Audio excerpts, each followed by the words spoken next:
ദൈവതിരുനാമത്തിന് മഹത്വമുണ്ടാകട്ടെ. ഏവർക്കും ഹെർമിറ്റ്സ് ടോക്സിലേക്ക് സ്വാഗതം. ഇത് ഹെർമിറ്റ്സ് ടോക്സിന്റെ 1118 ദിവസം. ഇന്ന് ദനഹ പെരുന്നാളിന് ശേഷം വരുന്ന ഒന്നാമത്തെ ഞായറാഴ്ചയാണ്. ഇന്നത്തെ വിശുദ്ധ ഏവൻഗേലിയൻ ഭാഗം ശുദ്ധമുള്ള മത്തായി 4-ാം അധ്യായം 12 മുതൽ 22 വരെയുള്ളതായ തിരുവചന ഭാഗങ്ങളാണ്.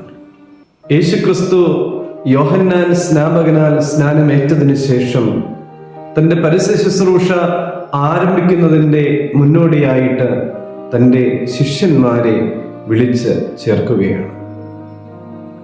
യെശയ്യാ പ്രവചനം 9-ാം അധ്യായം 2-ാമത്തെ തിരുവചനത്തിൻ്റെ പൂർത്തീകരണമാണ് ഇവിടെ നാം കാണുക. അന്ധകാരത്തിൽ ഇരുന്ന ജനം വലിയൊരു വെളിച്ചം കണ്ടു. ഈ തിരുവചന ഭാഗത്ത് നിന്ന് 2-3 കുഞ്ഞു ചിന്തകൾ നിങ്ങളുമായി പങ്കുവെക്കുവാനായിട്ട് ആഗ്രഹിക്കുകയാണ്. ഒന്നാമതായി, ഇരുട്ടിലും ദൈവവിളി ഉണ്ടാകും.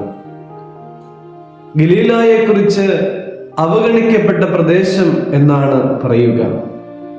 ആ പ്രദേശത്തിലൂടെയാണ് യേശു തമ്പുരാൻ നടക്കുന്നത്.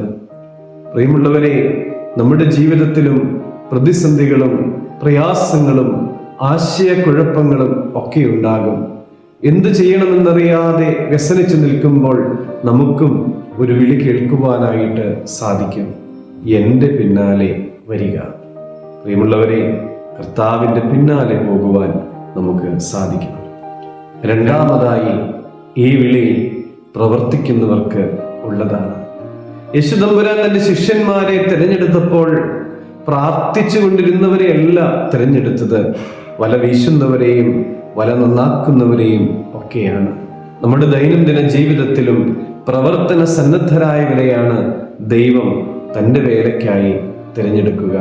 നമ്മൾ ചെയ്യുന്ന ഓരോ ചെറിയ കാര്യങ്ങളും വലിയ വിളിക്കുള്ളതായ ഒരുക്കമാണ് എന്ന് നാം തിരിച്ചറിയണം. മൂന്നാമതായി, അവർ ഉടനെ തന്നെ വലകളും പടകുകളും എല്ലാം ഉപേക്ഷിച്ച് അവനെ അനുഗമിച്ചു.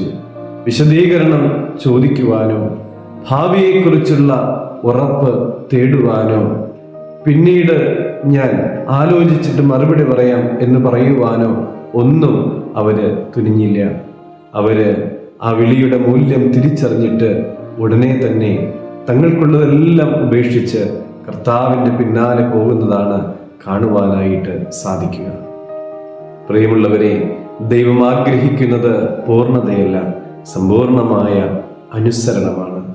ദൈവത്തിൻ്റെ വിളിയെ തിരിച്ചറിയുവാനും ഉടനെ അതിനോട് പ്രതികരിക്കുവാനും നമുക്കെല്ലാവർക്കും സാധിക്കട്ടെ. ദൈവം അനുഗ്രഹിക്കട്ടെ.